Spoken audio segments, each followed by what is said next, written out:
我求求你，再想办法救救他。林小姐，我们已经尽力了。苏阳，我这是要死了吗？好不甘心。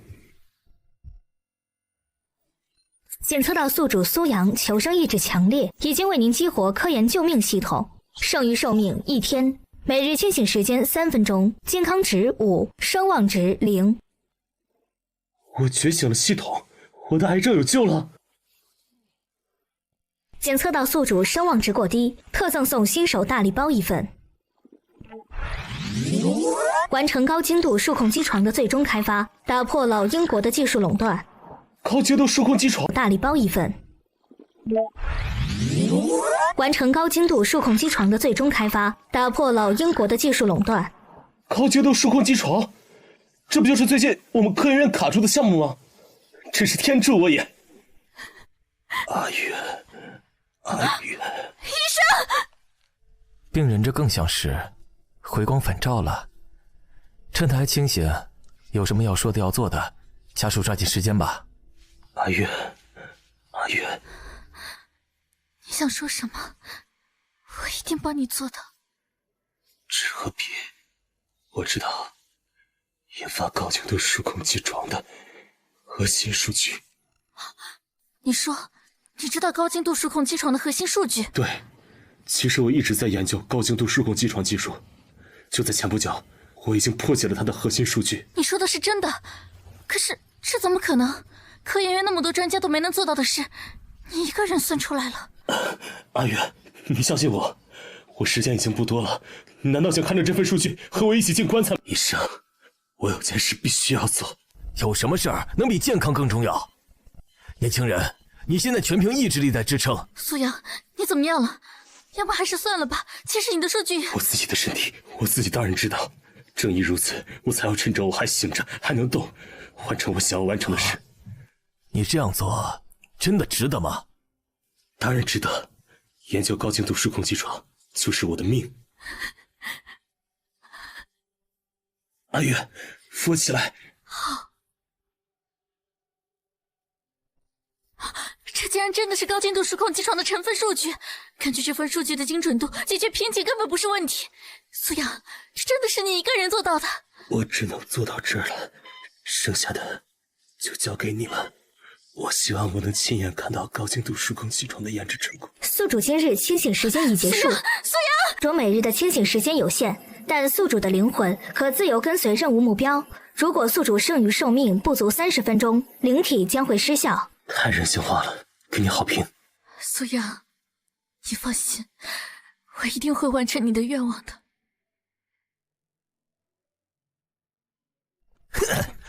可恶，又搞技术封锁。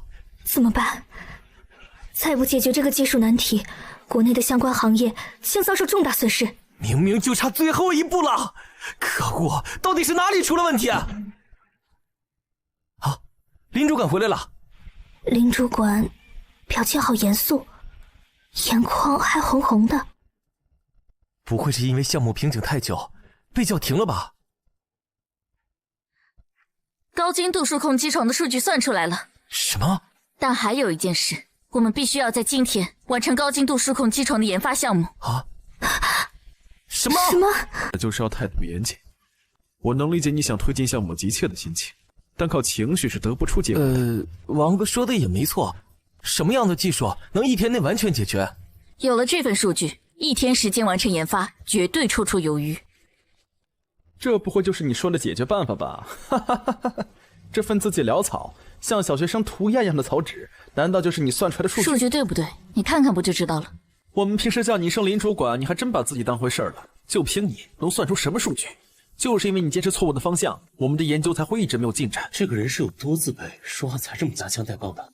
我能做到这个位置，就证明我有这个实力，这和我的身份有什么关系？你说这样的话是什么意思？好好说，不要这么激动。现在项目最需要的是我们一起想办法，而不是互相指责。我希望大家仔细看一看这份手稿的内容，我相信你们看完就会有自己的判断。这怎么可能？我们1天就能完成？不可能！就连最顶尖的团队突破这项技术都花了很长时间，你这些数据是哪里来的？为什么不可能？不要总是长他人志气，灭自己威风。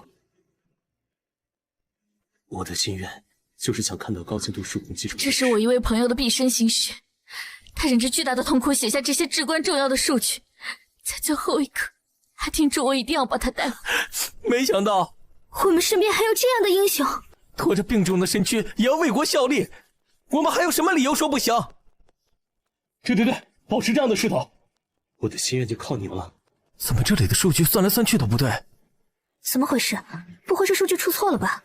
我都开挂了，怎么可能会出错？你们谁老眼昏花了吧？不可能，能写出这样的数据，他绝对不会犯这种低级错误。怎么不可能？我看那个人就是个能耐只有半桶水的草包。如果这份数据的方向完全是错的，林主管是要全实验室的人陪你。他绝对不会犯这种低级错误。怎么不可能？我看那个人就是个能耐只有半桶水的草包。如果这份数据的方向完全是错的，林主管是要全实验室的人陪你白忙活吗？我算是看出来了，这个王经纬纯属搅屎棍。让我来算。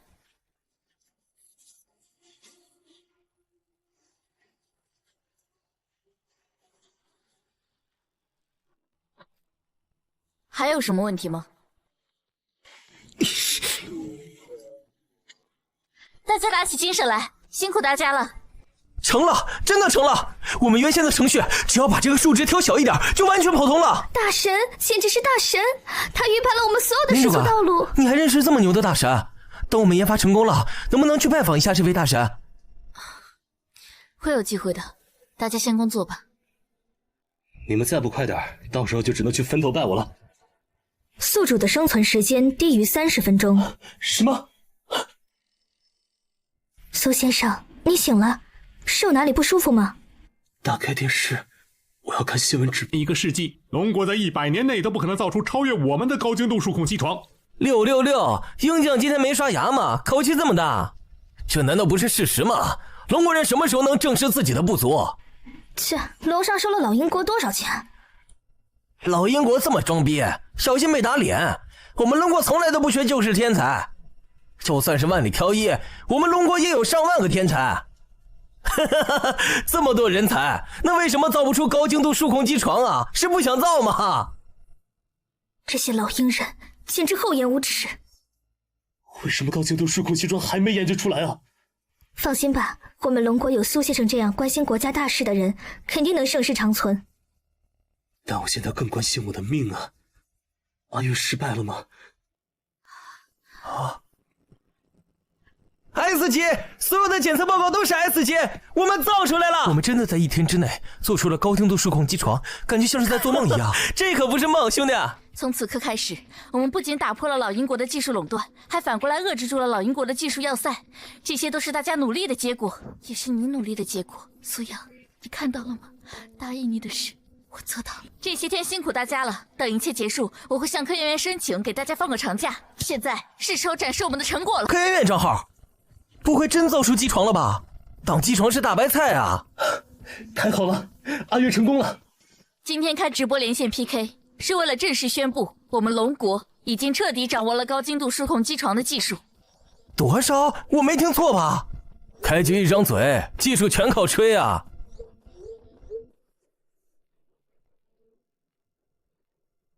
丁，检测到宿主清醒时间耗尽，剩余寿命不足10分钟，请积极完成任务。可恶的系统！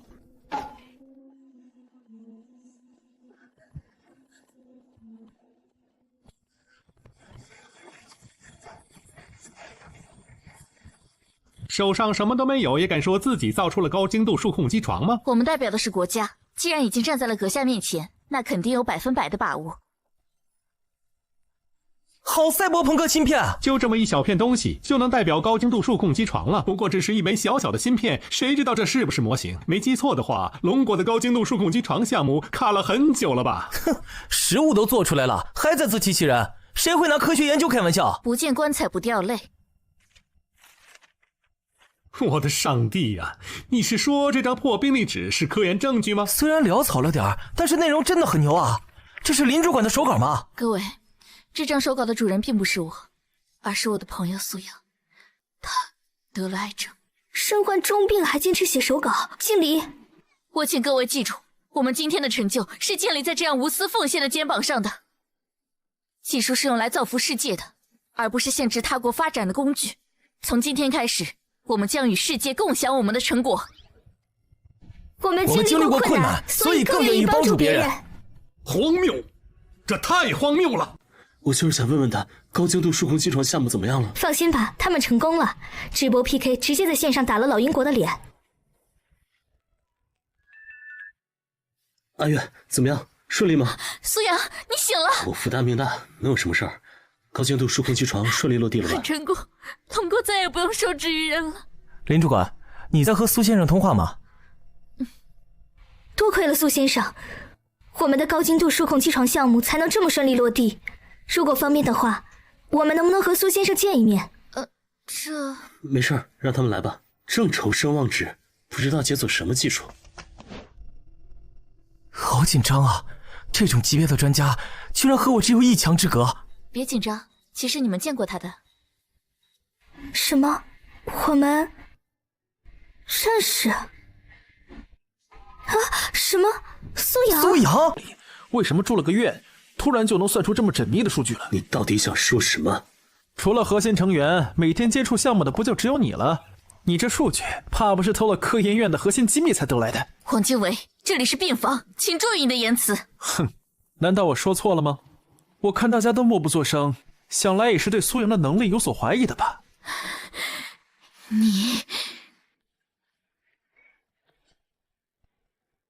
那你想我怎么自证？重新再写一遍高精度数控机床的数据已经没有意义了。要证明你的能力，就拿出新的研究来让我们信服。我知道空军研发中心最近有一个战机项目已经停滞很久了。既然你能1天内指导我们完成高精度数控机床，接下来是不是也该证明那完成一个战机项目应该是轻轻松松吧？可以，这个项目我接了。苏阳，你别冲动。虽然我知道你在数控机床的领域有天赋，可那毕竟是空军战机的核心。你刚做完手术，身体承受不了再一次高强度的实验。相信我真的有技术可以解决这个项目。高精度数控机床，我们科研院本来就完成90%了，你不过是运气凑巧窃取了科研院的核心数据，才侥幸解决了。要是空军战机的项目，你还想如法炮制，简直是痴心妄想。花费100声望值，兑换隐形轰炸机的图纸。已成功兑换隐形轰炸机图纸1份，扣除100声望值，当前剩余声望值100。我可以现场就把轰炸机的图纸做出来。啊？什么？现场做图纸啊？你的生命？哎，我没事。谁说我画图纸只是为了京城的那个赌院？既然我已经知道空军研发中心有困难，我当然不能坐视不管。可是……放心吧，阿月。你答应我，要量力而行。好。他好像是真的有点实力啊！能有什么实力？画个图就是有实力了。我看他就是瞎画的。胡闹！病人刚刚脱离生命危险，正是需要静养的时候，谁准你们让病人参与这种高强度工作的？是真是假？交给空军研发中心一看便知。要快！苏阳，放开，快准备点击！苏阳，再怎么有疑问，也不该对一个病人如此步步紧逼。看着这孙子吃瘪是真痛快啊！要是苏阳有什么事，我不会放过你的。啊！请大家先出去吧，让他好好休息。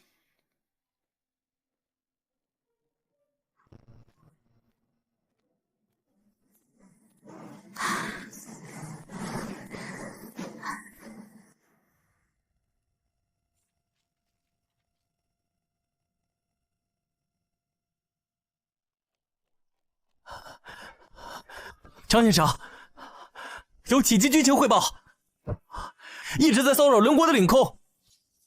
这群混账，他们长着自己的新型轰炸机，简直不把国际法则放在眼里。怎么办啊，院长？领空局势越来越紧张了，我们的项目还一直停滞不前。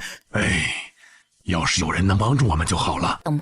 我朋友有他的一些个人见解，希望能帮到张院长。林月同志，你朋友能为国考虑，我们很感动。但毕竟术业有专攻，就谢谢你和你朋友的好意了。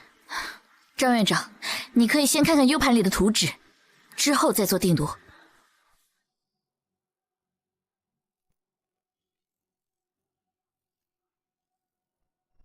院长，好漂亮的机型，比老鹰国的最新款轰炸机还要漂亮。那当然，绝对能甩老鹰国的轰炸机8条街。机身流畅，设计完全没有一点多余的零件。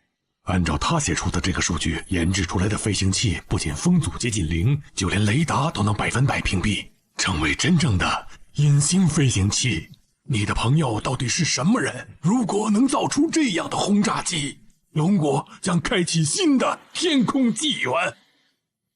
他的名字是苏阳，是个学富五车、白发苍苍的老教授，没想到竟然只是科研院的一个小助理。士别3日当刮目相待。苏阳他很有天赋，只是缺少一个机会。希望张院长不要因为他的身份而轻视他的成果。当然不会，我很欣赏这样有想法的年轻人。图纸我会留下来研究的，说不定能找到正确的研究思路。除此之外，我还有一件事相求。林月同志，请说。我希望张院长能在5天内完成隐形轰炸机的研究。5天？林女士，我们这个飞行器的项目已经停滞半个多月了，即使那位年轻人再有才华，也不可能做出5天就能研发成功。项目已经停滞半个多月了，即使那位年轻人再有才华，也不可能做出5天就能研发成功的飞行器吧？以前我也不相信，但当时科研院的高精度数控机床项目已经卡了半个多月的瓶颈了。苏阳仅仅有一份数据，就帮我们在1天时间内完成了研发。1天，仅仅只用了1天。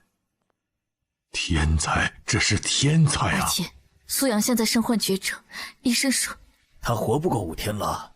他忍着全身剧痛，也要画下这份图纸，为的就是想在有生之年见证隐形轰炸机试飞成功，守护龙国的天空。没想到龙国还有这样舍生取义、一身许过的科学家。你放心，在这5天里，我一定会竭尽全力把这个新型飞行器研究出来。那就辛苦您了。这缜密精细的气动布局，按照数据模拟显示，轰炸机的风阻可以无限接近于0。机身材料使用复合材料和骨架承重设计，简直是天才的构想。不仅重量减轻了30%，强度还大大提升了。还有这里提到的机身涂层材料，就能100%屏蔽雷达，达到隐身的效果。就连老鹰国最新的隐形轰炸机都做不到。张院长，这是您的手笔吗？这是科研院的苏阳所做。好耳熟的名字。前2天高精度数控机床高调问世，是不是就是出自他之手？苏先生卧病在床，仍然忍着病痛的折磨，给我们绘制了这份图纸。我们不能辜负他的期望。所有人从今晚开始停下手头的全部工作，全力研发隐形轰炸机。必须在5天内让苏先生看到战机问世。是。图纸我们研究了，大部分堪称神迹，只是关于能量传导系统这部分，我们才疏学浅，实在难以理解。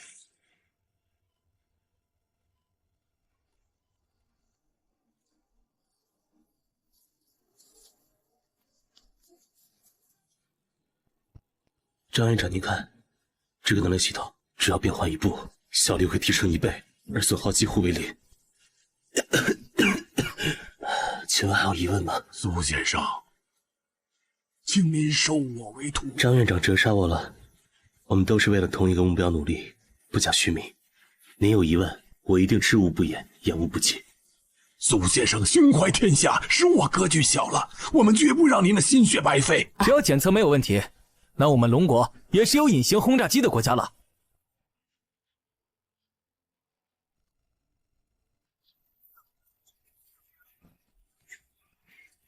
结构强度 S 级，超出预期。动力系统输出稳定 ，S 级达到理论最大值。怎么回事？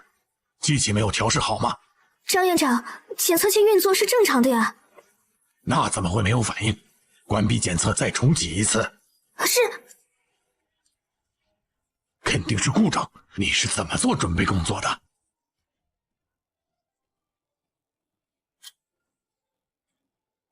机器没有故障，那这是怎么回事？难道我们的涂层材料研发不成功吗？张院长，检测器运作是正常的呀。那怎么会没有反应？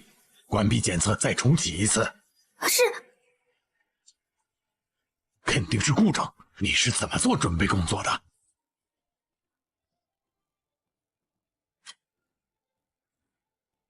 机体没有故障，那这是怎么回事？难道我们的涂层材料研发不成功吗？张院长，有没有可能检测器之所以检测不到战机，是因为战机涂层完全吸收了红外线，检测器根本收不到反馈，他以为升降台是空的。原来如此，苏先生真乃绝世天骄。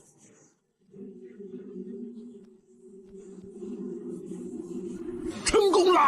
哈哈哈哈！这是属于我们自己天空的杰作。观众朋友们，今天是空军研究中心推出的隐形轰炸机试飞现场，现场的气氛已经被点燃，围观的市民们早已高高举起了手机，想把这神圣的一瞬定格下来。听说龙国也造出了隐形轰炸机，不会还是那种落后1个世纪的玩具吧？这里是黑鹰1号，你们最好认清现实，省得自取其辱。贸然挑衅我方防线，放心，他们嚣张不了多久啊！试飞早就开始了，只是他们还没察觉罢了。等了老半天，怎么还没事儿？哼，龙国人怕了吧？试飞已经开始很久了，唬人而已。要是真有成功的试飞，我的雷达会比他们先知道。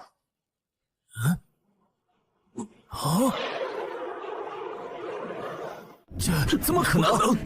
我的雷达为什么没有反应？要是在战场上，我早已经击毁人王了。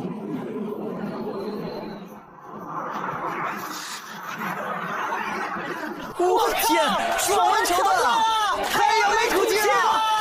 老鹰国，天空霸主该易主了！张院长，龙国隐形轰炸机曾成绩败率，您如何实现技术突破？不，总设计师并不是我。那能冒昧问一下，总设计师是哪位专家教授吗？总设计师是苏阳。苏阳，技术突破。不，总设计师并不是我。那能冒昧问一下，总设计师是哪位专家教授吗？总设计师是苏阳。苏阳？难道这是设计高精度数控机床的天才专家苏阳？我操！这是什么天才？上能手操高精度数控机床，下能徒手造飞机啊！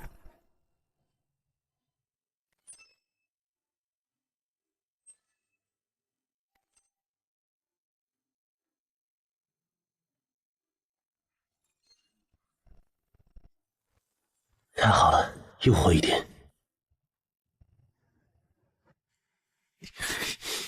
凭什么？明明苏阳只不过是一个打杂的废物，高精度数控机床的功劳归他，这次的功劳也归他。明明我们一起做的研究，凭什么功劳全部给了一个病样子？终有一天，我汪精卫一定要踩在苏阳的头上，成为万众瞩。那是不是也说明他可能有帮助我们攻克核聚变难点的能力？无论如何，这样的人才我必须见上一。来活了。苏先生，你躺着休息就好。我这次来主要是探望一下你的，感谢一下你为我们做出的贡献。果篮放下之后，我就先行告辞了。不行啊，这就走了？这个项目对我来说很重要啊！等等，李院长，您就真的没有什么话对我说？没有了，祝苏先生早日康复。李院长，我的时间不多了，我只求在有限的时间里能为国家的科技进步多做一些贡献。我们实验室的一个重大能源项目已经很久没有进展了，这确实是一个很大的难题，所以你不必着急于一时。但是我有办法推进项目完成。啊，你说的是真的吗？句句属实，但项目特殊，我要求亲自参与，担任总指挥。什么？不行！你知不知道你在说什么？虽然我无比渴望你的加入，但你现在的身体状况确实不适合参与科研活动了。我们可以等。我的身体我自己清楚，静养不过是苟延残喘，但那样即使活着，对我来说没有意义。李院长，您应该明白，如果龙国能率先掌握可控核聚变，意味着什么？那是近乎无限的清洁能源，是彻底扭转我们和老鹰国战略态势的国之重器。一个科学家真正的生命就在于科研。苏阳，苏先生，龙国有你是龙国之幸，有你这番话，我们的事业何愁不能成功？我代表项目组，代表大家，感谢你。进了。我不是担心，我是害怕。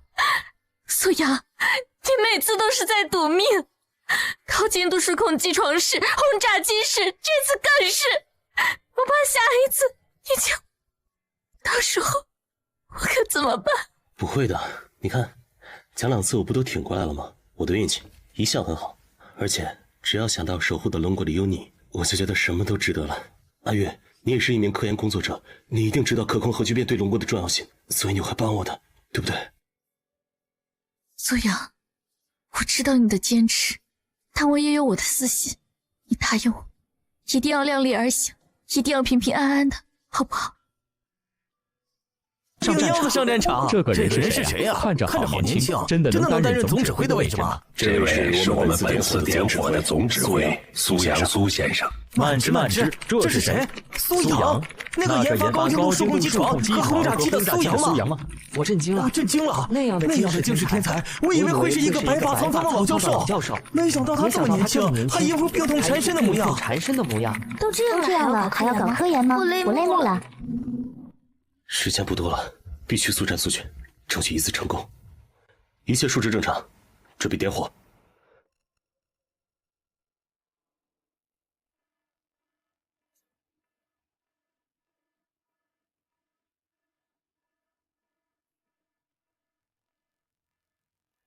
点火失败了。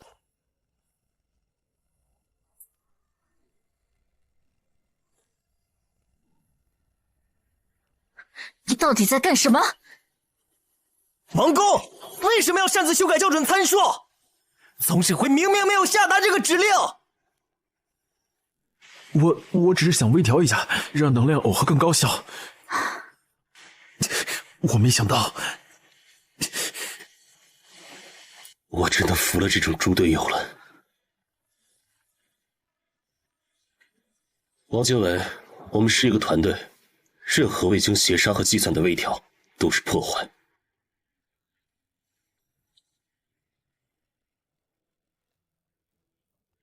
别慌，听从苏先生的指挥，重新开始。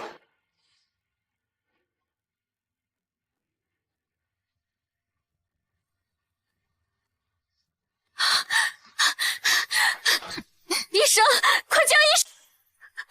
苏阳，你大言过会平安的，你不许慎。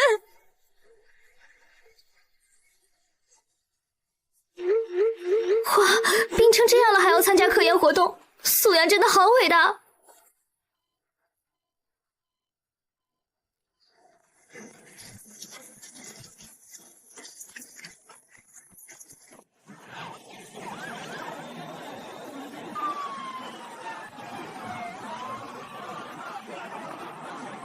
王先生，请留步。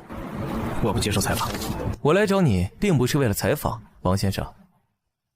我知道你有着不输苏阳的天赋，我们老鹰国是惜才的国家，特意诚邀你加入我们老鹰国的可控核聚变项目。身为他的爱人，你清楚他的身体情况吗？林女士，李院长，有消息称苏阳先生是在实验操作中突然病危，这是否说明项目组在明知他身体情况的前提下，仍然默认让他超负荷工作？这是否是一种不负责任的行为？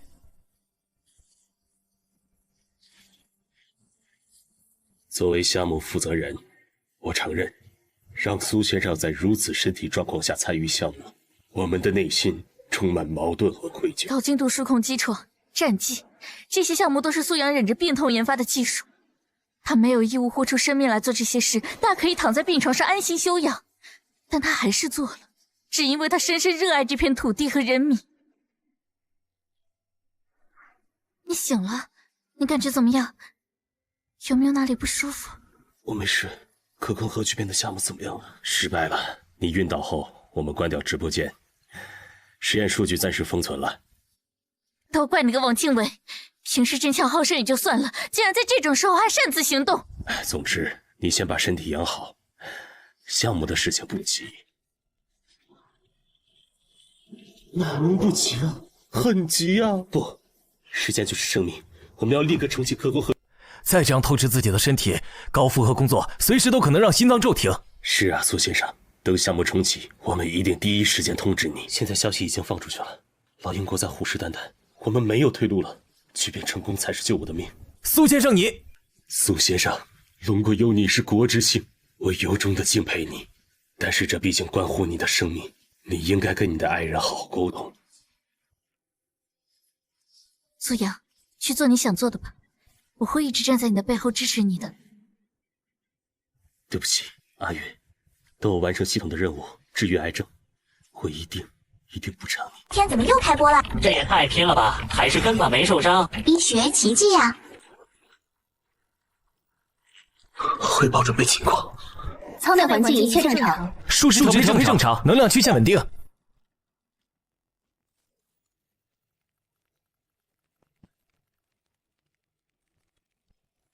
调整中袖术注入角度，偏移0.035秒。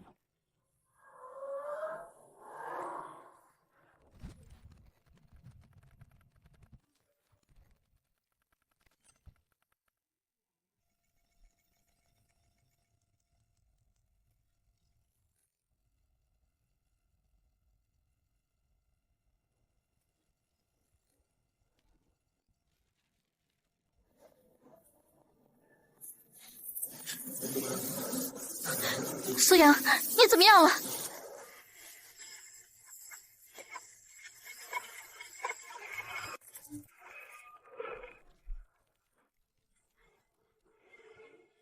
所有人继续坚守自己的岗位，就快成功了。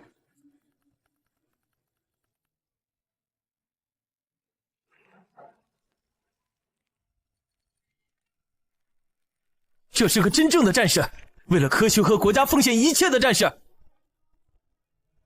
我一直在哭，苏先生，求你停下来，不要再继续了。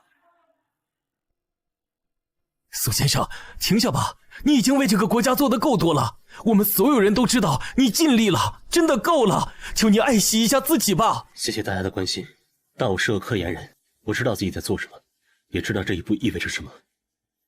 我穿上的这身衣服，引领龙国科技发展就是我的责任。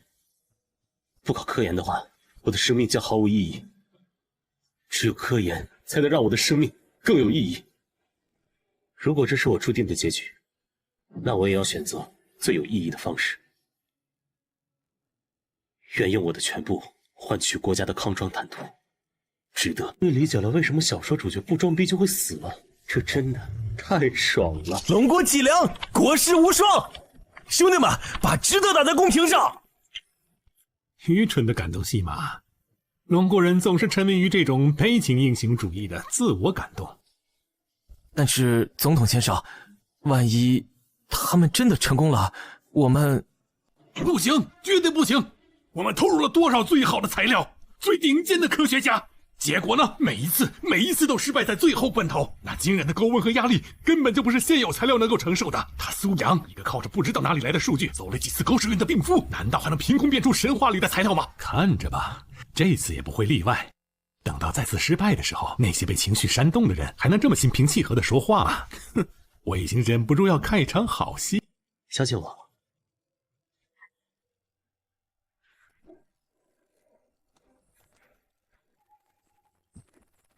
点火开始。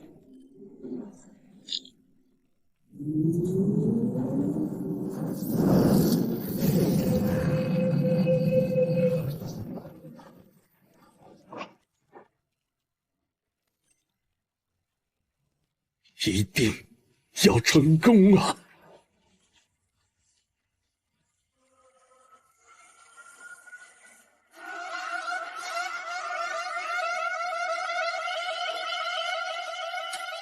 不好，温度超过安全阈值了！啊！糟了，运输磁场压力也在急剧升高，要失控了吗？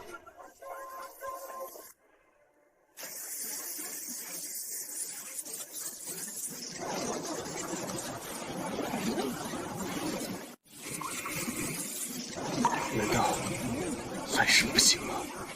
还是不行吗？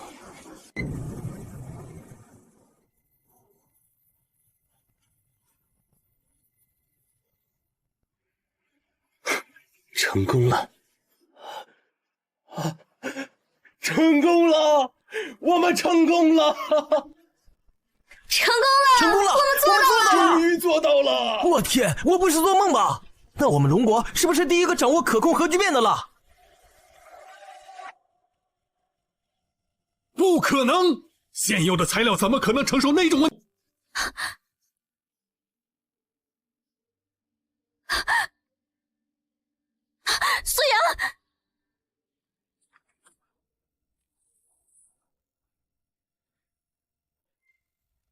恭喜宿主完成可控核聚变的研发任务，奖励声望值300，每日清醒时间延长至30分钟，剩余存活时间5天。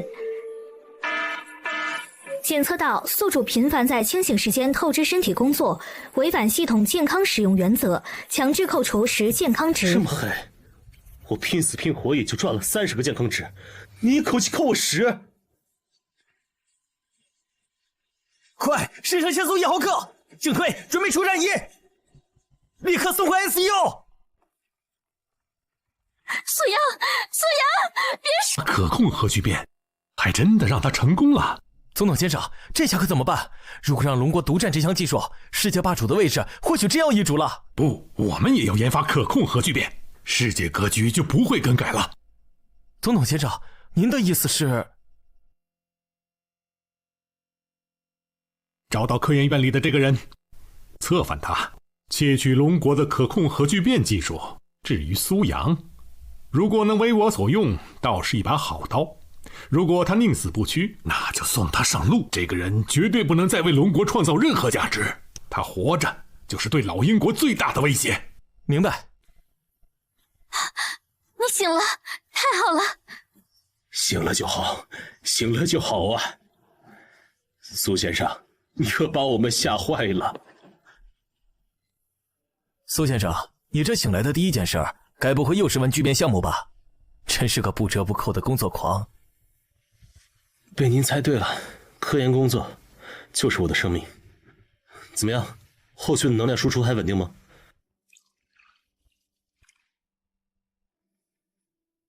很完美，所以别操心了。你现在最重要的就是养好身体。放心吧，因为有你，我们已经是世界上第1个掌握这项技术的国家了。本台最新消息，某国于当地时间今日上午召开紧急新闻发布会，正式宣布其已成功掌握可控核聚变关键技术，并将在明天面向全球进行公开直播测试，以证实其技术的成熟与可靠。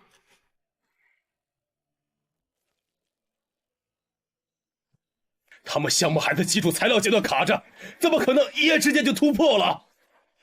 而且太凑巧了，我们前天刚实验成功，他们今天就宣布掌握可控核聚变。到底是谁？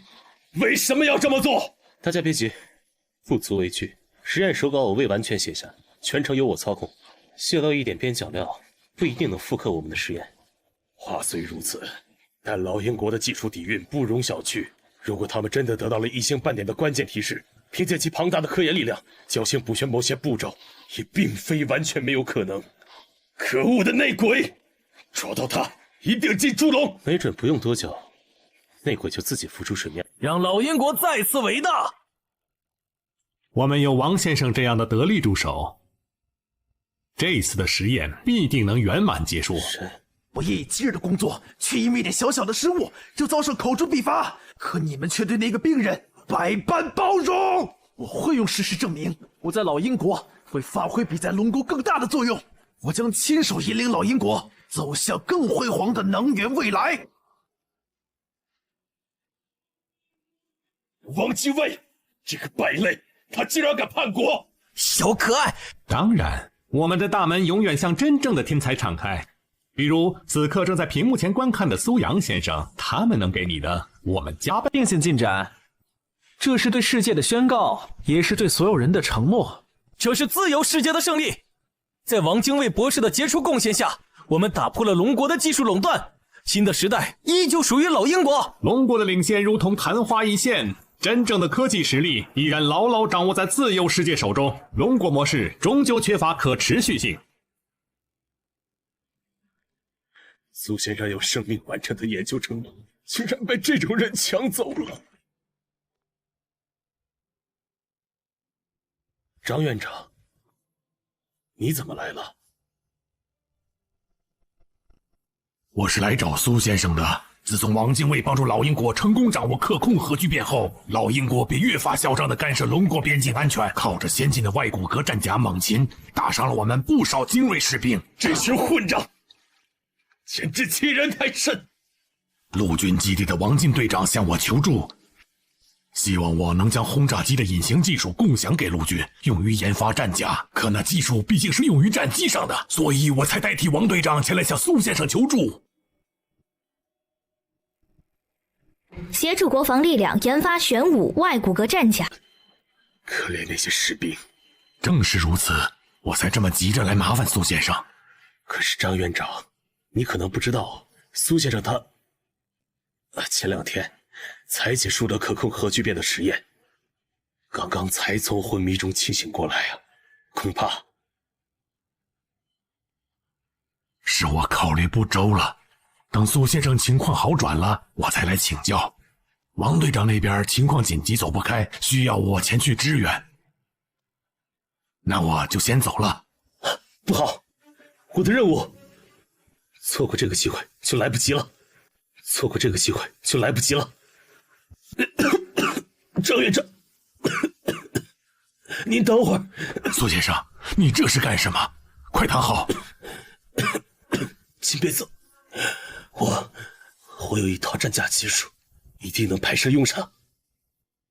真的吗？可是您的身体……我没事，就算身体差，我也不能在关键时刻躺下。不碍事，但这个战甲设计的技术层面丰富，我必须亲自把它完成。旅的王进队长，您好，王进队长，久仰您的大名。苏先生，张院长说您有能超越老燕国猛禽的战甲技术，这是真的吗？前线的弟兄们等不起呀！是真的，我现在就能为王队长做图相见。王队长，你也太急了，人家还是病号。哎呀，抱歉，我有点太心急了。苏先生，您的身体……王队长，您就不用顾虑这个了。一聊到科研工作，苏先生就像是打了鸡血一样，精神都比什么时候都足。他常挂在嘴边的话就是：“不搞科研才是真的要了我的命。”就连林小姐都劝不住。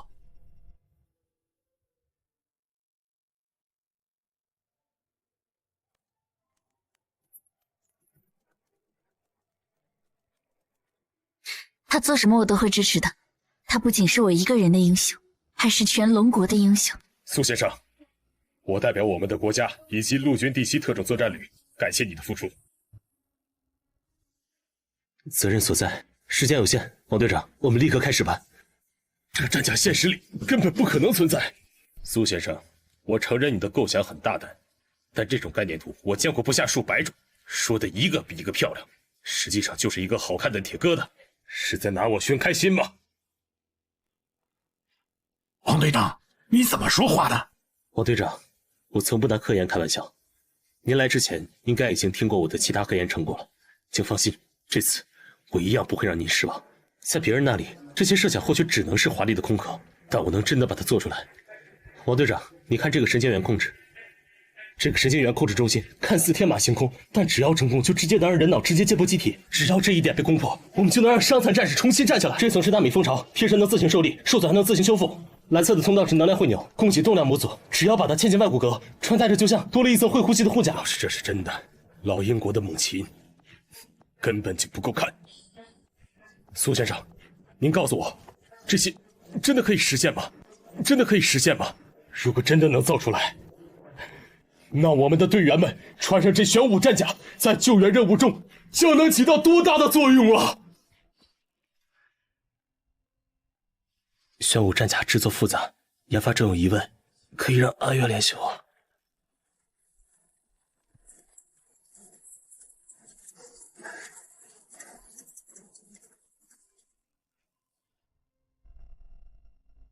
他目前没有生命危险，静养一段时间就能恢复。苏先生为了龙国，竟然拼命到这个地步。不用这样，要是真想感谢我，就快点把项目完成吧。猛禽战甲的武器，我们已经拥有了，甚至能超越它。真的吗，王队？这套装备真的能做到？比猛禽还强，那得多先进的战甲！你们马上就会知道。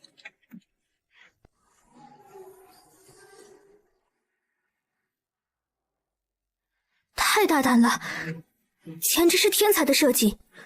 这能量传导路径，这关键联动结构，太完美了！力量增幅200%，真的假的？这穿上了不得把老英国锤成啥逼，打成牛肉丸？哎呀！当前的边境局势，同志们有目共睹。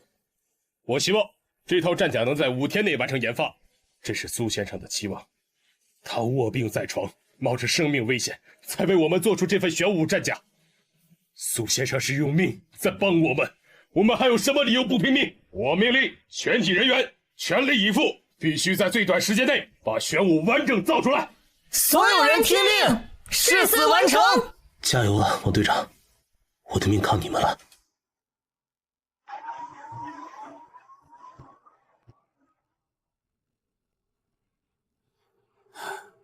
基础性能测试全部通过，力量、速度、防护，甚至隐形功能都已经稳定超越老英国猛禽。不过，这最核心的人脑接机控制系统，我们尝试了所有已知方法，同步率始终无法突破70%的瓶颈。王队，我们要不请教一下苏先生吧？图纸是他做出来的，他一定知道其中的要塞。不行，苏先生目前情况绝对不能再进行科研活动。可是，没有可是。目前这件战甲已经能媲美猛禽了，没有必要让苏先生再次冒险。警告：宿主剩余寿命已不足24小时，请宿主积极完成任务。王进到底在干什么？为什么还没完成啊？难道遇到瓶颈不好意思说？不行，我得亲自问问。打电话给王队长。放弃的难题，苏先生只用这几页纸就彻底解决了。原来问题出现在神经信号的冗余滤波，我们之前的方向完全错了。还有这个生物兼容性接口的仿生结构，太精妙了，这能最大程度降低排异反应和信号损耗。苏先生真是天才。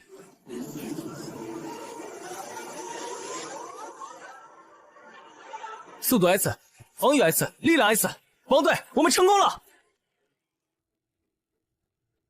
玄武战甲彻底研发成功，所有测试项目，无论是基础性能还是新增加的神经元接驳系统，全部都是 S 级评价。太好了，可以投入生产和使用了吗？这也是我想和你探讨的问题。这项神经元接驳技术毕竟是前所未有的，直接连接大脑神经，风险极高。初步风险评估显示，任何微小失误都可能导致不可逆的损伤，重则可能直接脑死亡或成为植物人。这个实验对象，我们很难抉择。王队长，让我来吧。